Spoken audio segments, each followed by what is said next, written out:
गोरा दागमुक्त आ सुंदर चेहरा समस्त दरकार। आपण भी देखिथे गोटे सुंदर चेहरा को समस्ते बुलिकी देखती पुओ हो कि झील समस्ते कहती ये सुंदर चेहराटी कहार।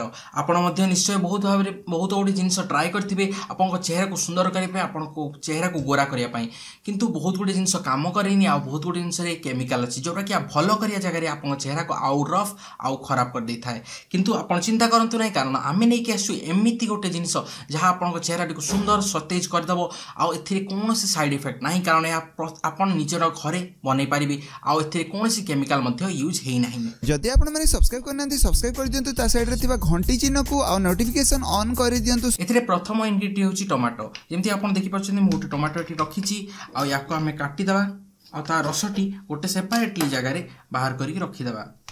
आपण देखि परथवे मु एटा को रसटी चिपुडी की जगह रे रखि दीची। हम प्रथम इंग्रेडिएंट सांग माने रेडी हेची। एबे आमे जीवा आपण सेकंड इंग्रेडिएंट पई जहा होची चंदन। चंदन आपण को देहटी को ठंडा करे आपण को दाग को सब मिटाई दिए। आपण जानिथिबे कि सैंडल सोप आ सैंडल बहुत भल भाव में काम करता तो चंदन आपण निज घरे निज पेड़ी की यूज करि परिबे।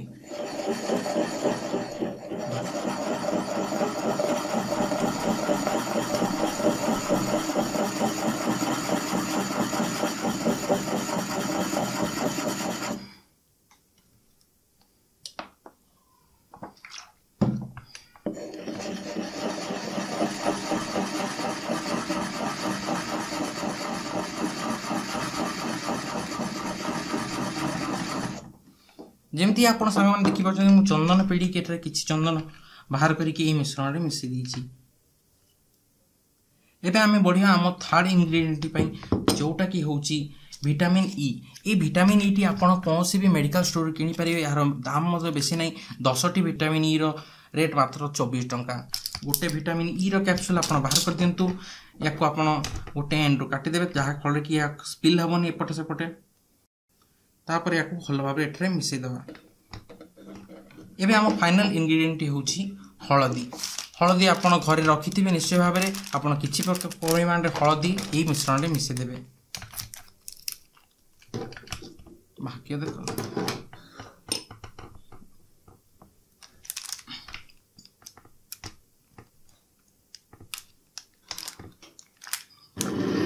एडिट करी काटिया छना। एबे आम लास्ट इंग्रेडिएंट होची लेंबू। लेंबू रस टी भल भाव में चिपुड़ी दबा। आपन देखि परचंती लेंबूर रस भल भाव में बाहरी जाइछि। एबे आम काम हला याको भल भाव में मिक्स कर दबा।